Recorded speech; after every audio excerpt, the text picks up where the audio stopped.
sort of know there's something wrong with the system, with the paradigms we're living in, with our food production, agriculture, the use of chemicals. We are looking for new solutions, a new way of thinking about things. My name's Nicholas Spohn. I'm joined by Dr. Will Spencer. And today we're going to look at a lot of the problems that the world is facing with toxicity, with nutrient loss, and we're going to find some solutions. So, Dr. Will, can you tell us what people are struggling or suffering with on their farms, in their gardens, and really just with their health in general? Yes, overall we have a real diminished environment. It's been going on for some time. Diminished from the real nutrients in the soil that really make a high quality food and that lead to really exaggerated yields, and that has been permeated through the entire food chain. And we're also seeing, topsoil erosion, chemicals showing up all over the environment, increased pressure from weeds and pests and things like that. What are you seeing and hearing from your clients as far as their top problems that they want help solving? Top problems: pest control, the weeds growing up. That's a really big problem. Weed control, again, pest. Yield diminishment, because everyone gets paid by the pound or the bushel or whatever, so their yields have been diminishing over time, and everyone's like, oh man, if I can just get a 3% increase in yields, oh my gosh, that kind of thing. And then there's these levels of toxicity, though, that is becoming really prevalent, that people are really starting to pay attention to because of just the extended use for, 75 years maybe of some, conventional methods. And I think that toxicity and the problems you were sharing is why people are probably on this video. And so this video is really for those that are open-minded, that are seeking solutions to these problems, that want a new paradigm, a new model to go after to grow healthy, nutritious food, stop the chemical use, clean up the environment. I mean, the people that use these products and that you help are really the conservationists. They want to leave a legacy for their family. They don't want to expose their family and their pets and themselves to these chemicals, which we know are causing all kinds of environmental and health and ecosystem issues. And so today we're going to get into some really exciting solutions and some ways to solve these problems, think on a huge scale, and really share a movement that's going on. It's like a new agricultural revolution. And so we're going to share some of the principles behind that. And so, Dr. Will, we talked earlier today, and you said you kind of had this big realization that came to you from your studies about this agricultural revolution that we talked about. So what was that realization for you, and how did you come to it? Oh, you must be talking about my potato trial back in the mid to early 90s. And so I bought my first farm at 21 years old, and coming from conventional ag, where my dad was a larger farmer, 3,000 acres, 800 and some cows, beef cows, and he raised roughly 1,000 acres of potatoes that mostly got sold like to Simplot, or it was not Frito-Lay, these big commercial guys. And so I was given, right after I got my farm, a good friend of mine gave me some books. One was the set of books from, they're called the Agricultural Seminars or whatever from Rudolf Steiner, and the other one was the Agricultural Testament from Sir Albert Howard or something. And I read those through that first winter, and I was so excited because they were going to plant potatoes across the road for me, 137 feet away from my garden. So I had begun to do some heavy experimenting, and okay, so if these books that are really 50 years or plus years old, if these guys are right, and I was being told some of these things by my mentors at that point, I'm going to try. So I put it together. I didn't just try, I succeeded, but so I did what I thought was great, from what I learning. That spring, I planted my potatoes in my field, 137 feet from 90 acres of conventional potatoes, and it started to grow. And so, a few weeks into growth, all of a sudden, I noticed across the road the bugs were starting to eat the tops of the potatoes. And so I'm like, okay, they're going to start spraying here really soon. And in the area of Minnesota where I was from, they use airplanes a lot and helicopters. And so I made sure to kind of talk to the farmer to find out when, so I could be in the yard, because I wanted to witness this, prove this out. So the day came. They started dive bombing the field across the road, and I'm standing in the yard. It was late morning on a really calm day, and I envisioned what I was witnessing like in the 1930s Dust Bowl when the grasshopper plague, because the sky actually was darkened by the amount of bugs that came across the road 137 feet and found my field. And I was really scared. I was like, okay, this is sink or swim right here. And I was so excited because as the next couple of days, I never lost a potato plant in my field on my side of the road to any bugs at all. Actually, they landed on my potatoes and they weren't eating them. They just landed on them, and then they just kind of migrated over into my regular garden with just regular soil and basically stripped my tomatoes down to nothing. But they didn't touch my plots, my test plots. And actually, the test plots went on to be just unbelievable, exaggerated yields of potatoes, like wheelbarrow loads of potatoes. But that was my first introduction experiment that was amazing to me. That how come they're eating 90 acres of potatoes over there and they've got to spray them with chemicals, but mine, they didn't touch. I'm using zero chemicals. I'm using all natural biodynamic type stuff, heavy nutrients and probiotics and things, and not one potato. I didn't lose one. Actually, they thrived through the whole season, where next door they sprayed every 7 to 10 days for bugs the rest of that growing season.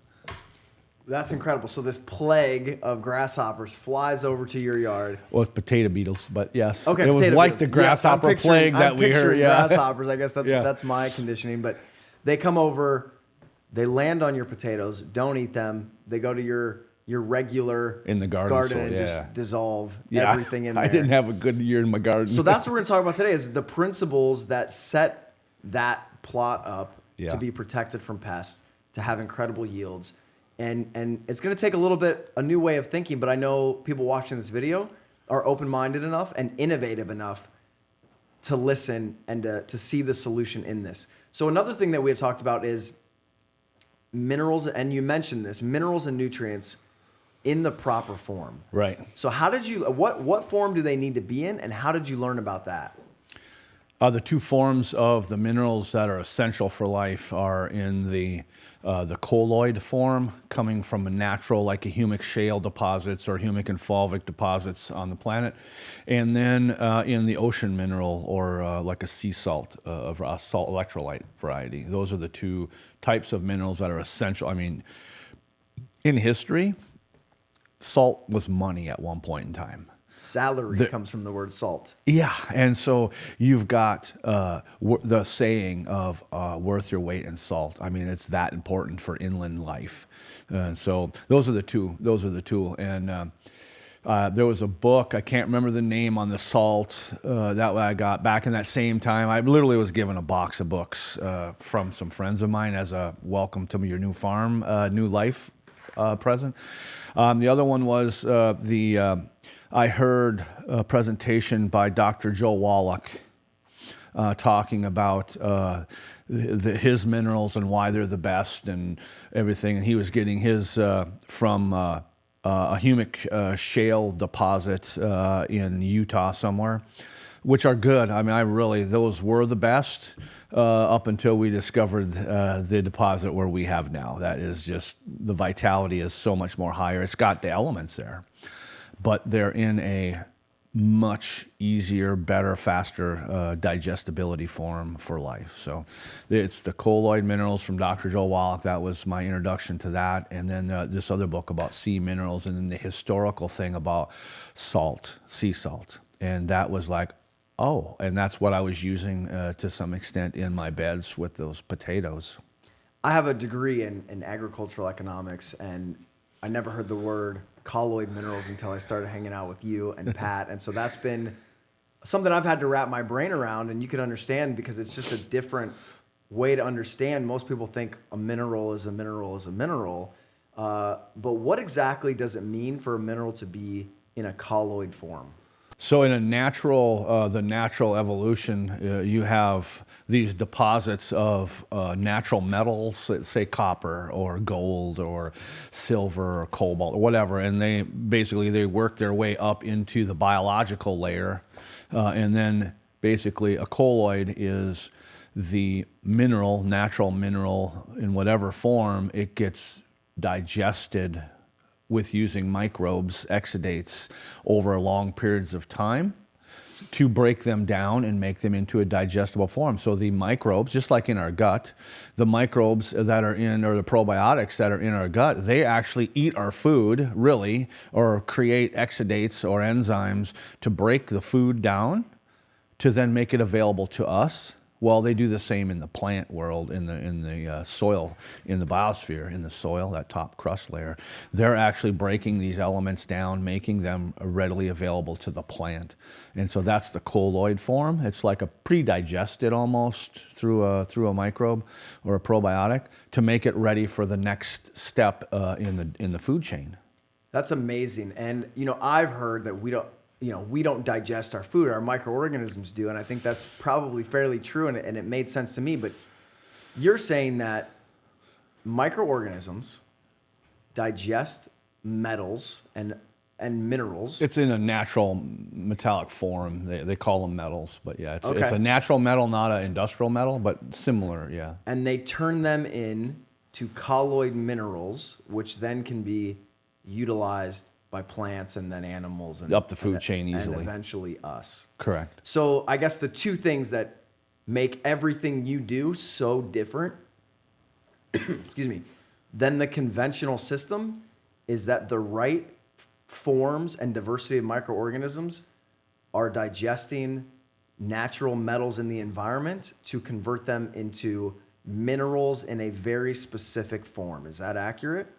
Yeah, a specific form, a colloid form that's readily taken up into the next step. It's just a whole new way of thinking. And I know It's natural science. Yeah. Not clinical science. Once I started to understand this, everything started to make sense. So let's talk about some of the limiting beliefs that people have about solutions that they're using now. And I know one of them is weeds. And I'm sure you hear this a lot as an objection. And certainly I thought this in my garden. There's weeds in there. I need to treat them. Chemicals are the way. Natural solutions really don't work for weeds. I guess talk to me about what is a weed exactly?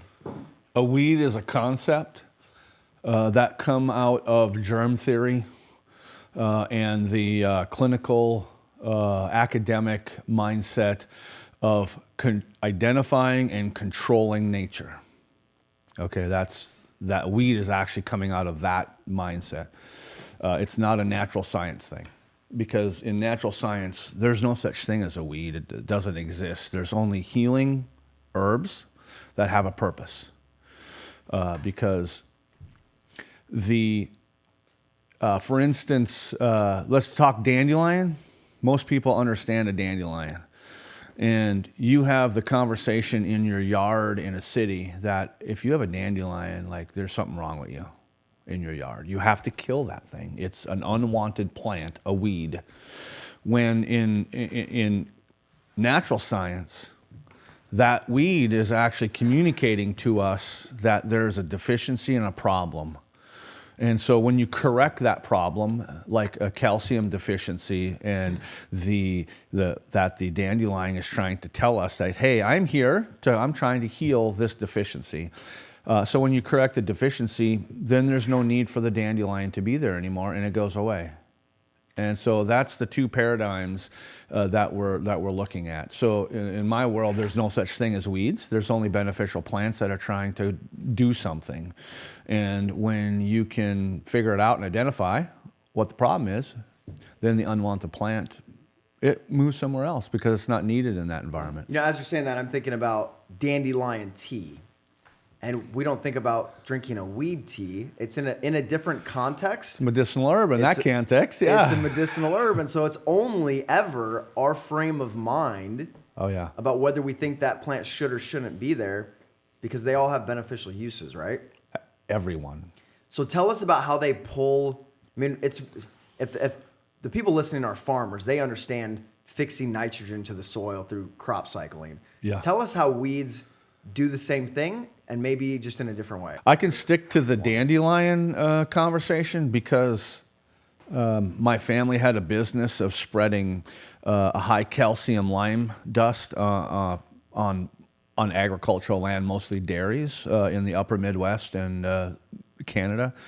In my teenage years, that's what I did, sitting on tractors endlessly, spreading this dust, if you will, this byproduct of limestone out into the environment. And it was, so the dandelions were so heavily in some of these fields, alfalfa fields, for these dairies back in the late 80s, mid to late 80s, that the dandelions were causing problems, and this is the ag consultant view.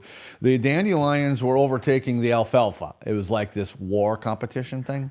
And so some of these dairies were smart enough at that point in time and very open-minded to use these natural remedies, if you will, by putting this nutrient on their soil to cause the dandelions to go away. And the byproduct of that is their hay that they were growing for their dairy cows were just exaggerated growth, exaggerated pounds, tons per acre, so there was a open-mindedness, and I was part of that movement in the 80s. And so we would spread our lime on the field pretty much every year in a certain area in the upper Midwest and Canada.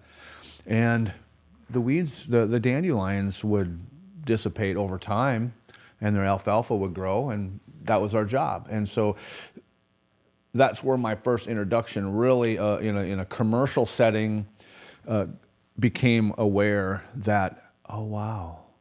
So my dad in the 70s, when he was spraying with the pesticides, and now he transitioned to putting this lime on, like, we're correcting a problem with no chemicals here, where just a decade earlier there was chemicals. And so that was my first big epiphany there, that like, oh wow, we don't need chemicals, really. And really the dandelions, that's when I was just learning herbology and all this other stuff. Like, that dandelion is so smart that it just pops up and grows in this area where it's needed. And when it's not needed anymore, it just moves away. That's incredible. So these weeds are the messengers for what's missing in the system, and their job is to pull those specific minerals and nutrients out of the environment and put them back into the soil. And when you add them back to the soil, they disappear. And so here's the problem with the old paradigm, is that you see a weed pop up, you think that's a problem, you spray it, you kill it, but you don't fix the deficiency that's in the soil to begin with. And so you don't ever really move forward. You have to keep treating and keep treating and keep spraying, correct? Correct. And we can talk about that mechanism, why it's even there. And so, for instance, the dandelion has a innate ability, that sense that there's lacking calcium and a few other things, but the main one is calcium. And the dandelion has a really deep root. So it's going down, and it's got a lot of leaves on top of the earth. So it is mining these minerals down deep, bringing them up, and also sequestering these elements out of the air and putting them into the plant itself. And then at the end of its growing cycle, it dies. And it composts down into the soil, and it's affixing, it's bringing in from the environment these nutrients and putting it right there at the level where it's needed for the surrounding plants. That's how it heals it. I mean, that's just amazing to me that nature can actually do that to correct these problems. But it takes a long time to really, because we're mining so heavily over longer periods of time with intensive agriculture, that it does take a lot longer. But it's a natural process. So how crazy is it, this old paradigm that works against nature instead of with nature, instead of listening to nature and being in harmony with it? And another mechanism that people often fight unnaturally is insect pressure. And that's something that every gardener is familiar with, every farmer is familiar with. What are these insects telling us, and how can we work in harmony with them? Again, we have another messenger. We have a friend that's giving us a message to say, I'm here to break down an unhealthy, sick plant, because nature never encourages and supports ill health. Never. It only supports vibrant, maximum nutrient density. And if so, and nature has its own scale that it goes by. We've been able to identify that scale with some technology that we know if you're at this level, there will be no pests that are going to be eating you. Like my potatoes in my field, in my plots, yes, there was bugs because they came from a neighbor's field. They didn't eat my plants. They actually just sat on them and, looked around and, and did whatever they did, but they didn't eat them.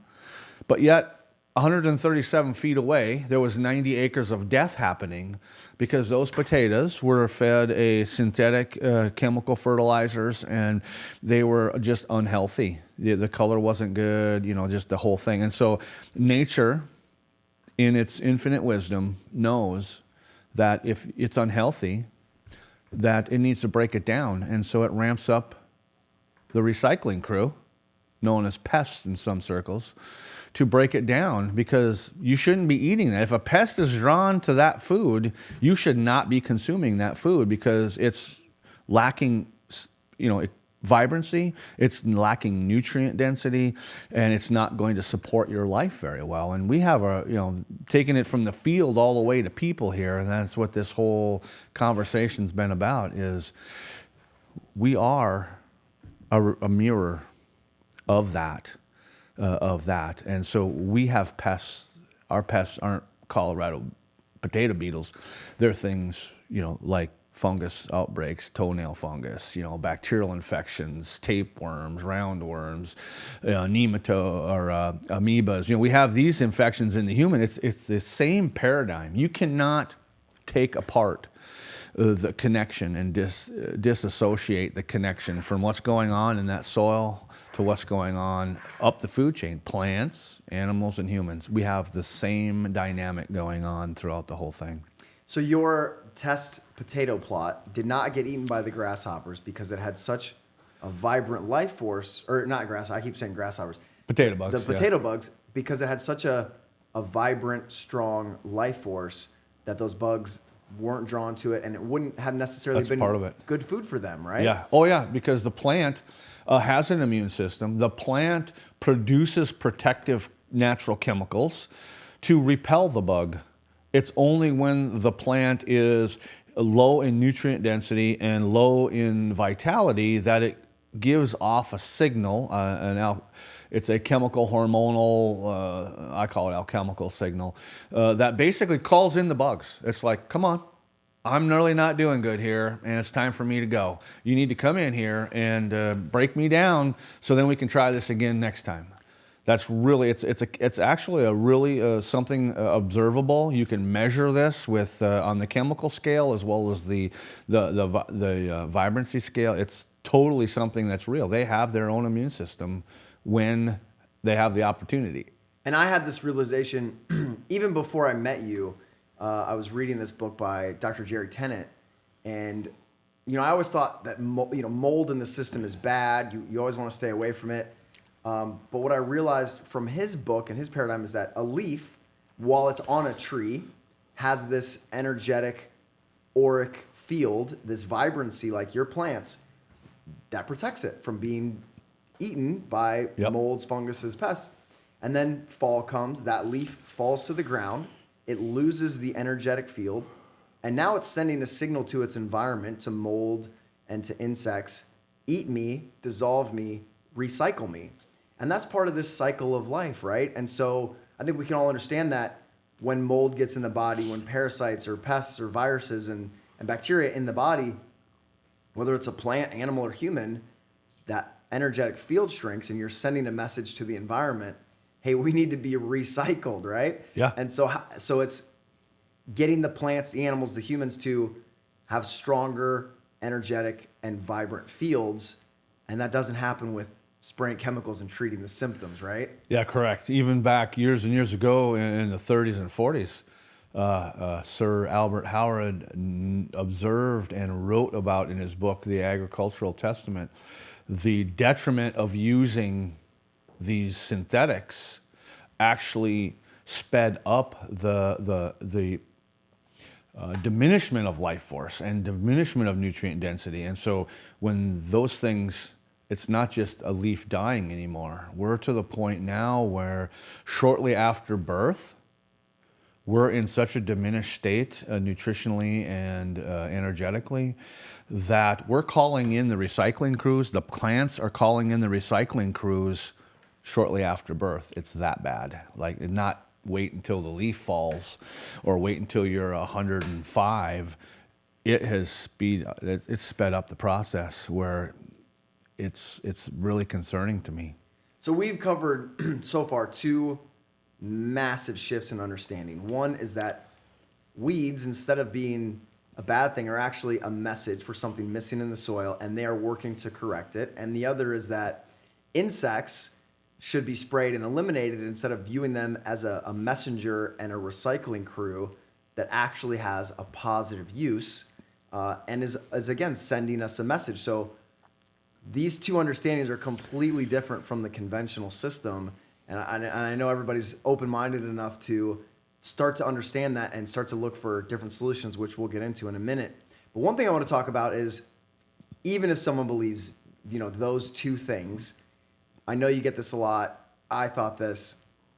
Well, we still need fertilizers to get our yields. We need to spray fertilizers to get the yields, to make the money.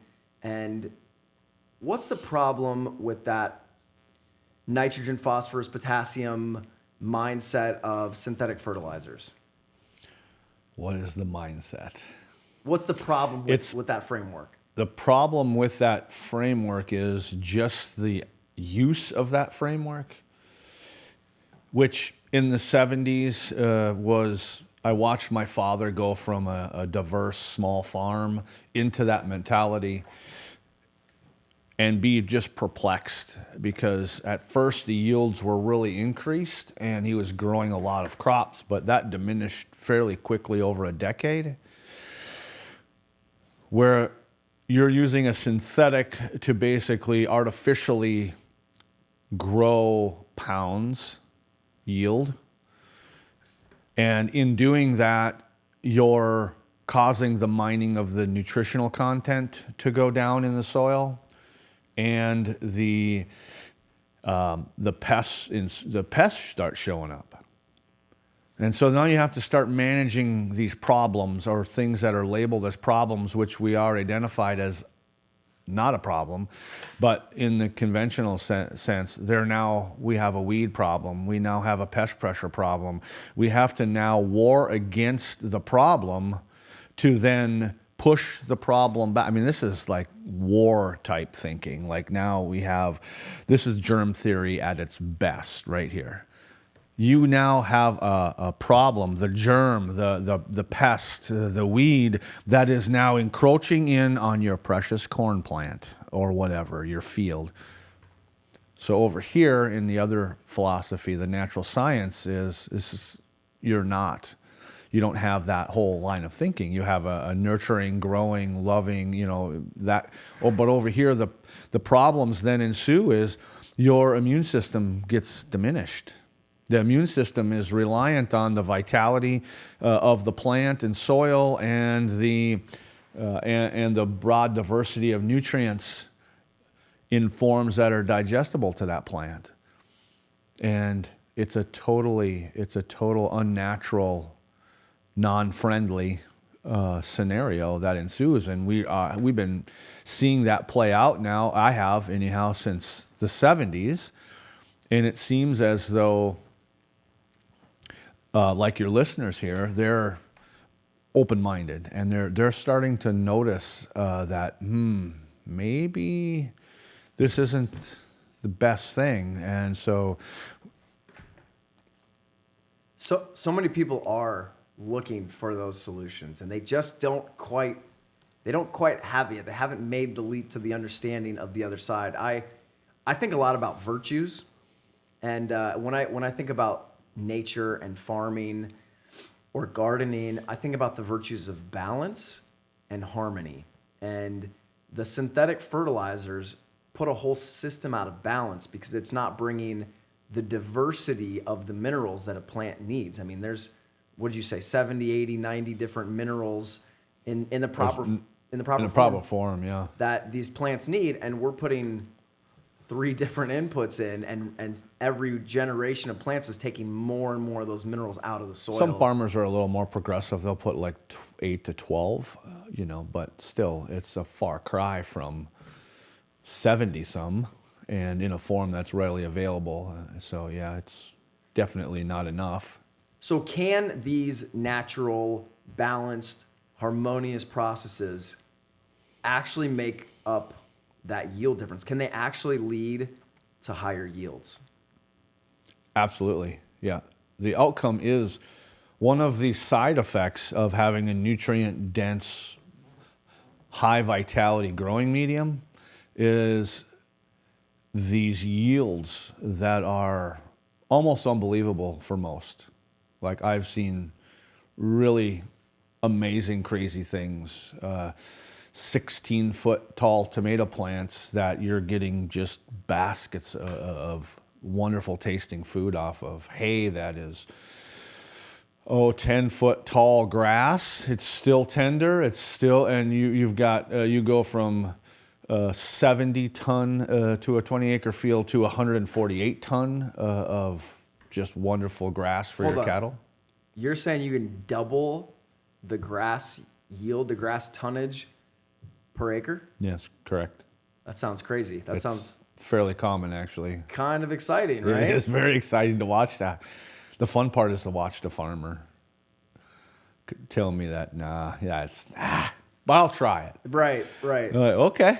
Let's not do your whole farm. Let's just do this plot. little field right here in the middle, so you can, or right next to the road.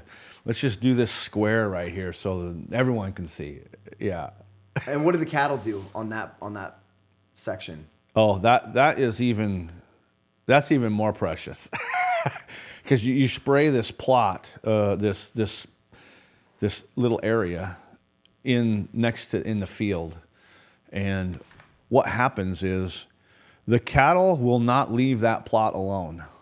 Like, they're on this little area, this demonstration plot, and they're literally not going very far off of it to get water or something. And they're coming back, and they're just mowing that sucker down. Like, you got to keep the cattle or the goats or sheep, you got to keep them off of this. The wildlife even, they know there's something, I need that.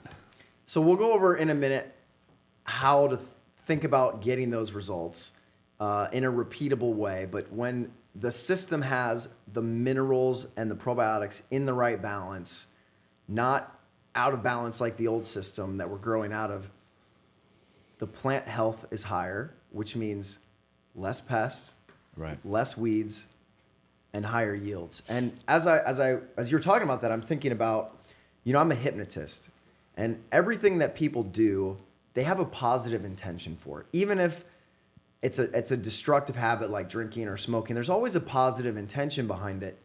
The problem is that positive intention in the subconscious mind, the solution is short term.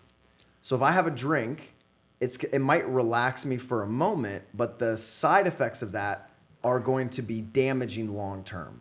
And so oftentimes it's doing something that's uncomfortable in the short term for a much more positive, sustainable, long-term effect. And as a hypnotist, a lot of times that's just what I help people through is let's change this behavior that may have a short-term payoff into a positive long-term. So is there a transition where moving from the short-term mindset into this long-term, sustainable, balanced system where it's a little bit uncomfortable for people? I call that the transition period or the dance, because we have soils that are extremely deficient now. So you're gonna want your goal is to have nutrient dense, high yielding, high vibrant plants in your crop. But we're growing in a medium that is extremely out of balance and lacking. So in the beginning, you've got to overcome the lack and the imbalances. And so to get to the full enjoyment of a healthy, vital, just, wonderful growing space. So that's the transition. And so there's a couple of ways we've overcome that. And one is to just load that soil with, I call it just heavy fertility, heavy nutrition that's available to the plant, an extreme diversity of different strains of organisms to then aid for the immunity and digestion and make everything. You can do that either really fast or you can do that really slow. And then in that transition period that can take months to a few years, depending on basically economics and your desires, then the outcome is going to be over here. So in that transition, we've witnessed some people that you got to manage some of those pests because you're in a healing crisis. And sometimes, as you know, detoxing or healing crises can get a little uncomfortable until you get over here. So it's in that middle part, that transition period, that gets to be a little bit unique because it's a little bit different for every field or every plant or whatever. So, but ultimately, if you stay through the transition period and you endure over to here, the weed pressure is going to dissipate, the pest pressure is going to dissipate and eventually be gone because you're in the process of healing this soil that you have on this side to get over here to a functioning immune system, the digestion, and everything just in the soil is happening properly. I hope people can understand how exciting this is because we're eliminating synthetic chemicals and solving the pest pressure and solving the weed issue and increasing yields. You're telling me we can do all of those things naturally and healthfully?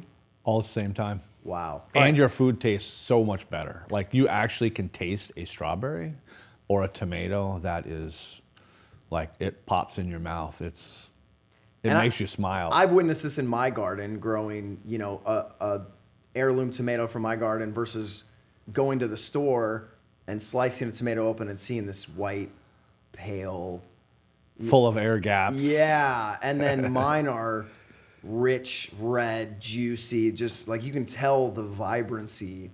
And I'm guessing that has to do with minerals because as humans, we enjoy the taste of things that are good for our body. And so is that what makes up that taste difference?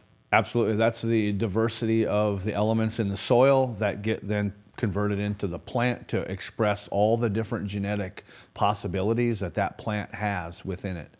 And so we have all these taste buds in our mouth of all these different kinds in our tongue that pick up all different kinds of frequencies and all the elements and everything. And so when you feed the soil, the plant gets to use that and express that. And then we get to feel, sense, taste that, smell that. That's all a byproduct of replacing and nurturing that soil. I'm just imagining eating a fresh tomato in the summer. I know, right my now. mouth is watering right now. Just watering, picturing, and thinking about that. Okay, so we've made some massive progress here. We've covered a lot of ground. There's one more thing I want to talk about. So I'm imagining I'm a farmer, or I'm a gardener, or I just buy a new house, and the person before me has used heavy chemicals. And my land might be barren, it might be toxic. The gardener before me maybe used a lot of Miracle-Gro, used a lot of pesticides. How do I fix that? How do I get some of those toxins out so my fruit, my yard are safe for myself and my family? Well, first of all, you don't have to worry because you're not just going to get some of them out. You're going to get all of them out. Because another side effect of having this broad, diverse consortium of organisms that we have, probiotics, if you will, soil probiotics, they have an affinity or a love to break things down and digest elements. And because most of your synthetics are coming or extracted from, created from, say, petroleum and coal-based stuff, which comes from the earth. It's natural chemistry. And then they go through chemical pressures, electrolysis, all these different things to tear it all apart and then reassemble it again. We call them synthetic chemicals, but there's also the aspect of the natural side of that. And so these naturally occurring non-modified probiotics that we have, they love to break that stuff down, the natural chemistry. So they have the ability to take, for instance, we've heard of PFASs or forever chemicals. There's a whole big family of these what they're labeling forever chemicals, which it's kind of a misnomer now, because we can break them down. Actually, the probiotics, when they're in the soil and they sense these forever chemicals, they actually create exudates or enzymatic compounds, we'll say, and then they give them off into the environment, ooze them out, if you will. And then these chemicals, these natural enzymatics, the exudates that these probiotics give off, they then break the bond on these things and break them down into their natural, non-toxic forms, which are in colloid form and essential fatty acid form. So they're digesting it just like they would the natural elements to make them available to the plant. And so this is what my mentors discovered, 50, 70 years ago, that they labeled bioremediation. So they're taking these chemicals, natural or synthetic, and using probiotics, microbes, they would then clean up oil spills. They would then clean up dioxin spills. They would then clean up all these things by just putting the microbes on, the probiotics on the area that's contaminated, and a few nutrients, and then let them do their thing, and then the magic happens. It gets converted and turned into something beneficial for that environment instead of detrimental to the environment, just in that process. That's wild. So tell us about the first time you realized the potential of this. Oh, wow. Yeah, I had bought this tractor that I bought a couple of tractors at an auction, and I had parked it out back of the barn in the pasture on my dairy, just with the other equipment. And it had, for some reason, leaked out the diesel fuel, and some oil and whatnot started seeping out onto the ground. And there was this big bald spot that was contaminated with these petroleum products, diesel fuel and engine oil and transmission. I let it sit there for a few years. I just bought it for parts, but for my other tractors. And I was looking, how am I going to clean that up now? Because I was very mindset. This is, mind you, a couple years after my tomato trial. I'm like, well, I really want to look for that. And that's actually how I met a couple of my mentors, because I discovered Carl in his bioremediation that he was doing in the 60s, 70s, and early 80s. And so I got a hold of those microbes, his oil cleanup crew, we call them. And I spread them all over, and I watered it down and covered it up with straw and let it sit for a week. And I come back, and that area was no longer bald. There was seeds germinating up through the straw that I had laid on to keep the sun off. And then I thought, wow, this is amazing. Like, what in the world's going on? So then I noticed a few days later that my goats, I had a goat dairy, and the goats were all out there picking away and pawing and laying, and I'm like, what in the world's going on? That was like a bald spot under that tractor. And now I've got, 40 goats that won't leave my tractor alone, pulling the wires off. I mean, they're like hanging out on this spot that was bald, a couple weeks earlier. That was my first experience of what in the world? I can take this contaminated piece of soil without removing it, just put stuff on it and put a layer of protection to protect the sun, and I'm now raising grass that's greener and thicker underneath this tractor than over there where the goat should be. There shouldn't be on my tractor. That sounds like a realization that would last for a lifetime, right? It's definitely an imprint in my psyche. Yeah, I'm remembering, I used to work at a golf course in college, and I remember there was a guy that was retired, and he used to mow the fairways, and one day he sprung a hydraulic leak that ran from the tee box to the green and around it. And that's bad. There was a dead spot in that grass for that entire summer. Yeah. Are you saying the right microbes could have prevented that from making the golf course look terrible? I'm saying emphatically that yes, the right microbes would have repaired that problem, and then it would have been greener, lusher, bigger than the surrounding event within a short order of time. That's what I'm saying. It's almost unbelievable. For most, it may. I'm a believer because I mean I've witnessed it now for what's this now over 30 years happening. Wow. All right, so let's recap, and then we'll share with people how they can start to use these solutions on their properties. So we've kind of handled the weeds thing, right? We've shown that minerals in the proper form, there's no need for weeds. And if you have weeds, it's because you're missing something. They're the messenger. They're talking to you. Pests are just nature's recycling crew, and they're communicating that there's a lack of vibrancy and health in the plants because they get the message from the plants when it's time to be eaten and recycled. Right. We've realized that we can grow way higher yields, and when we have a broad spectrum of bioavailable minerals than just using 3 inputs that the conventional system uses. Not only that, but we've also shown certain microorganisms, when fed the right foods in the right environment, when they're diverse enough, can digest dangerous chemicals, synthetic chemicals, and toxins in an environment. Let's not forget radioactive elements. And even radio, come on. Yeah, really. So let's, Chernobyl, I'm sure there's probiotic microorganisms that are consuming radiation there. Oh yeah, lots of studies have been done over in Chernobyl about what's going on over there, because the environment over there, and you can look this up online, just do a search. The environment over there right now is so lush around that place, it's like a jungle. So is it a contaminated site anymore or not?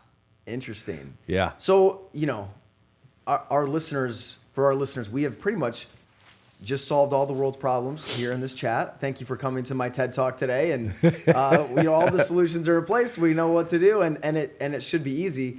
And, well, it is easy. It is easy. Yeah. It's been great. Because I always believed there was a solution. And one philosophy I live my life by is that every problem and this is a Napoleon Hill quote, every problem or setback or failure carries with it the seed for an equal or greater opportunity. So as a hypnotist, when someone comes to me and they say they have a problem, they have a trauma, I know that within that problem is the solution. Within that trauma is the ability to go equally and oppositely into greatness. And so that's the world of polarity that we kind of live in here on Earth. And so no matter how worried you are or how bad you think our environmental and food crisis and health crisis, all those things are, you have to believe there's an equal and opposite good in that. And that's what I'm so excited from meeting you, from learning from you, that we are uncovering the equal and opposite opportunity for everybody to take advantage of, right? That is exactly right. And opportunity. And I know we have these problems, they come up and we just reframe them into these positives. And so the world's toxic. What a great opportunity for us to turn it around. What a great opportunity for us to tell a story and bring this planet and this country and our land and our food back to life. We have unlimited sources of food for what we have. We've done the heavy lifting. Yeah, so what do people need to look for as far as minerals, microorganisms? Like if I'm buying something to treat my land with, what should I be shopping for? Okay, you should be shopping for a very broad diversity of minerals, colloid and ocean sourced. Broad diversity, like over 70 different kinds of each. Or types of each. And then the other diversity is a very big diversity of probiotics or microorganisms from the soil or from the earth, also known as soil microbes, soil probiotics, soil organisms, and as broad as you can get, because you need a lot of workers and a lot of different kinds to do this work. Okay, so how do I know? I've never seen on a label anything that says colloid minerals. How do I know if I'm getting colloid minerals? They're sold in some different forms known as humates or humic and fulvic acid or humic shale. I think those are the main three that would be on a label. That's the main. Okay. They also come in forms like rock dust and things, which are really undigestible by themselves. But so basically, it's the humate or the humic and fulvic acid variety. But I'm probably not going to find something that says the word so that I can buy colloid minerals, right? Right. Colloid minerals is not really a prevalent label identifier at this point in the marketplace. It's usually a humate or a humic and fulvic acid. Okay. And I know I've seen some different compost inoculants and different soil microorganisms to put on gardens and things like that. How do I know if they're diverse enough, if they're active, if they're alive, or if they're in the right form? That's a really good question. There's not a lot of label requirements or recommendations to convey that message yet. It's because in a mindset of most people right now, it's relatively new. But soil organism, you're going to want a diverse consortium of them, the big as you can get. And it's not really clearly defined yet. There's a lot of evolving yet that has to come around to be in the marketplace, but it's there available though. And I know a lot of these big companies are using some genetically modified microorganisms. I mean, that's the other problem nowadays. Is that a problem? Why is that a problem? That is a really big problem because I'm noticing now in the agricultural organic movement right now that there are companies that are producing what they're calling regenerative agricultural things. And they're using these genetically modified organisms, specific strains. Of course, we go back to patents and all this other stuff. But they're deploying these modified organisms, GMOs, as something being of natural. They're calling them natural, but yet they're not natural. You can't find some of these strains out in the environment. You can only find them in a box or something created somewhere else. Ours are harvested out of the natural environment in the earth of all different kinds of extreme environments, and that's the difference. And to me, that's a problem. We're trying to. I'm saying in agriculture in general, they're coming up with these solutions to fix nature and encourage natural ecosystems and things to happen, but they're still deploying genetically modified or these modified. That's not natural. It seems like the solutions of the old paradigm are still out of balance and out of harmony with natural systems. The conventional agricultural paradigm definitely needs an upgrade. I think everybody is ready to move. Except for the big companies, everybody's ready to move on. I'm pretty sure because it used to be very frustrating talking to agricultural farmers and ranchers and so forth, conservationists. It's getting way easier now talking to farmers and things because there's an awareness that's building, and I'm sure your audience here they're listening because of something. Right. They're like, they know something's not right here.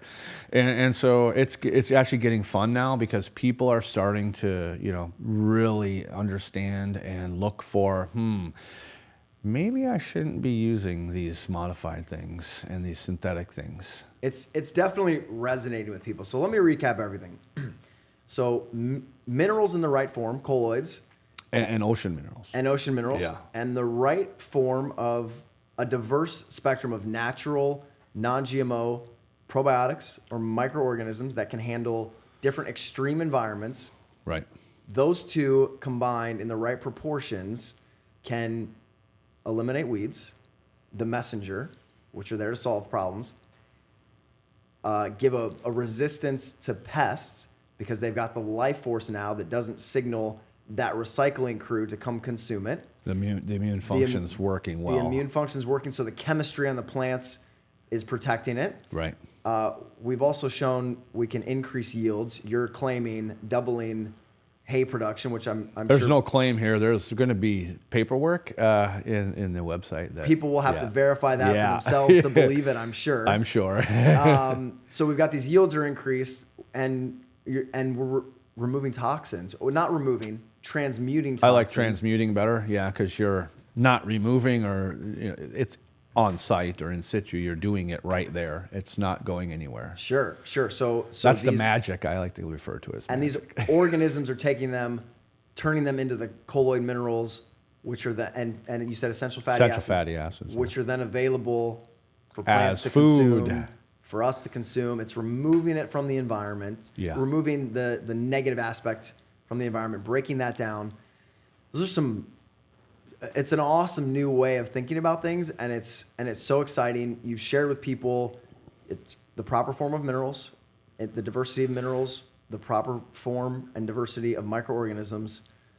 Now, people can go travel the world, find these microorganisms from all over the place, find deposits of minerals in the proper form to put on their garden. They can, yeah. But you've kind of done the hard work for us, That's right? what I say. Yeah, So- we've done a lot of heavy lifting to make this really simple. So how do people sidestep all of the years of research and scouring the planet to find the right sources to a simple solution with you? What are you offering here? We're offering Soil Saviors boxes. So we have all the ingredients and the directions in a box that you get and you deploy. Mix it up and put it on. So what's in this box? There's 7 components. There's these colloid minerals we're talking about, these ocean minerals we're talking about. There's other foods in there to support the life of the probiotics and to encourage elements, replace the elements. So basically, we're healing that environment, and we're supporting the life force, the probiotics that are going to be there doing the work, and for the plants and for the soil.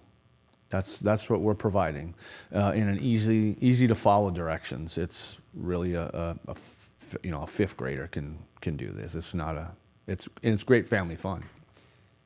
How do we apply it? How long does it take to get results?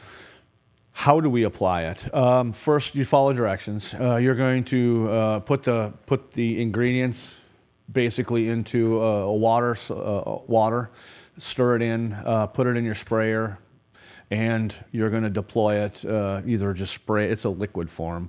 You're going to spray it onto the soil, spray it onto your plants throughout the growing season, spray it on your compost pile to enhance your compost pile. It's really that simple. So you just need a sprayer.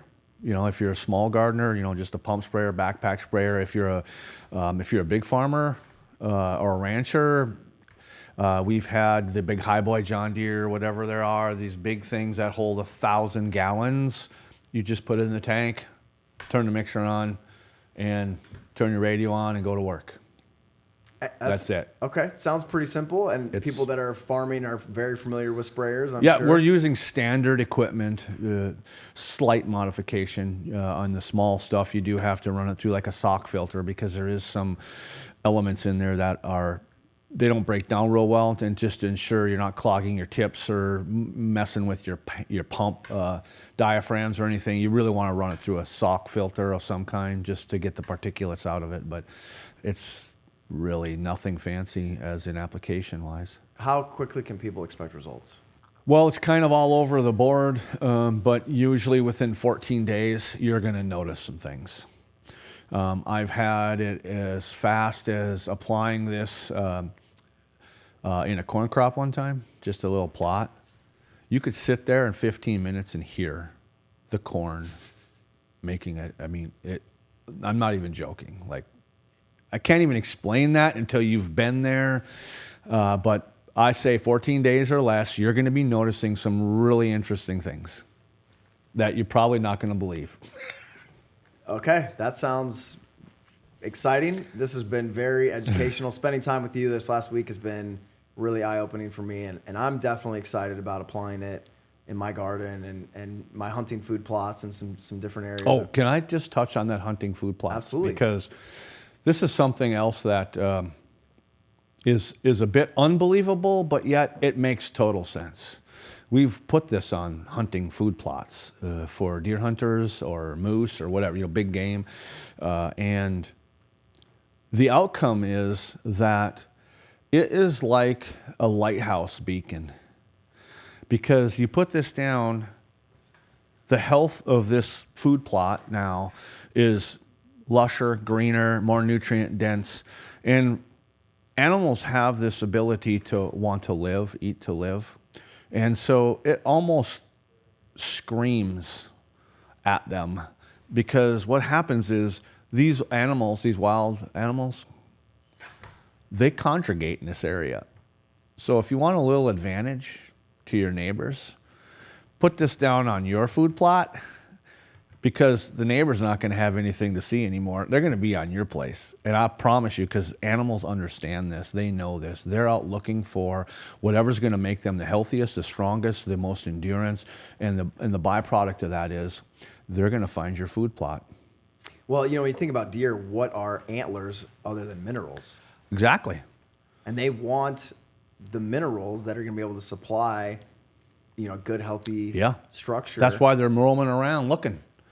They're looking for, what can I get the best out of here? Where's the best buffet here? And you're going to have the best buffet on your food plot for those animals. That's awesome. That's exciting. I know you've got testimonials for days, but I'd love to leave the listeners with just kind of one story that comes to mind to get them excited about what's possible. Do you have a testimonial or a story you can share? Oh yeah, one of my mentors. This is great. So he was fixing a petroleum spill out on a ranch. I don't remember how big it is, like a half acre or something. It wasn't a real big one, and it was bald. They were actually cleaning up a really big spill, a heavy, thick, gooey petroleum. Nothing was growing, and so over time they cleaned it the best they could, but then they applied these products down, and the animals kept coming in and eating it. And the regulators that were regulating the spill sites, like OSHA or something, or whoever the regulating body was, made them put a fence up around that to keep, because that's toxic. That was a petroleum spill. That's really bad. So he put a fence up around this plot, and wouldn't you know, a few days later, that the elk and the deer jumped the fence and were eating that. And a few days later, then the cattle came in and they just destroyed the fence. And they were like right there, just all pawing, eating, and it was just eating right down to nothing. So what is that telling you? Pretty powerful. Like that's what I'm saying. Your food plot, your pasture for your cattle, animals know. I mean, they know they're after that food so they can live the best they possibly can, and they're just drawn in. And so you're taking a toxic spill, which is labeled toxic, and turn that into fresh food for animals, and didn't know excavation, nothing. Just put these products down. That's, to me, that's amazing. Wouldn't you say? Yeah, that's incredible. And it all hinges on a diversity of minerals that are available for us, and elements. Mm-hmm. Diverse strains of microorganisms that can break these things down and make them available. Yeah. And that's pretty much it. That's incredible. So where can people get these products? Right now it's on soilsaviors.org. There's 4 different sizes. It's all in a box, and you can just get them there. Easy to apply. Easy to apply. New philosophies. Pretty easy to understand once you get the concepts. It's really easy. The trouble a lot of people have and will probably continue to have is breaking those old beliefs about what needs to be done in the old conventional model, and I think they probably need to see for themselves. Wouldn't you say? That's what I always encourage people. So don't do your whole place. Just do a little area and do it in a square, because you'll easily see the borders, and do a trial for yourself. It's really that simple. And send us pictures. And send us pictures before and after. A video testimony would be even better. That would be awesome. Yeah. Dr. Will Spencer, thank you for your time. It's been enlightening for me. I'm sure our listeners really enjoyed it and are thinking differently, and probably need to listen to this again to get it all and share it with their friends. I'm sure they will. So hopefully. Thanks, Dr. Nick. Will Spencer, and we'll talk soon. All right. Thank you.